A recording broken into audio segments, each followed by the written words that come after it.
దేవుడు చెప్తున్నాడు, నీ వల్ల ఒక్కళ్ళైనా ప్రభావితం అయ్యారా?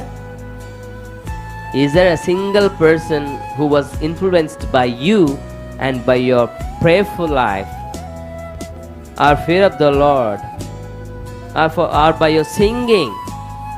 నీ ప్రార్థన వలన, లేదా నీ పాట వలన, నీ సాక్ష్యం వలన, నీ మాట వలన ఎవరైనా ఒక్కళ్ళైనా ప్రభావితులయ్యారా అని దేవుడు మనల్ని ప్రశ్నిస్తున్నాడు. ప్రేమ దేవుని బిడ్డలారా, ఆలోచించండి.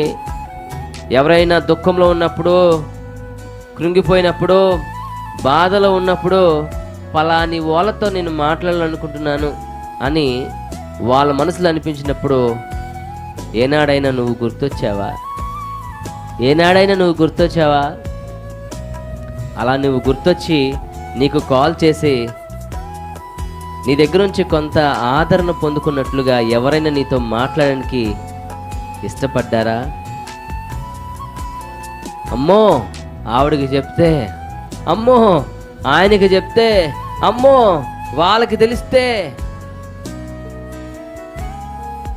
ఇలాంటి ప్రభావితులుగా ఉన్నారా? కొంతమంది ఇట్లా ప్రభావితులుగా ఉంటారు. అమ్మో ఎవరికి తెలిసినా వాళ్ళకి తెలియకూడదు, ఎవరికి తెలిసినా ఆడికి తెలియకూడదు. చాలా తప్పు ప్రేమ దేవుని పిల్లారా. అలా మనము ఉండకూడదు. మనం ఎలా ఉండాలంటే ఇతరులకు ఆదరణనిచ్చు వారి వలె ఉండాలి.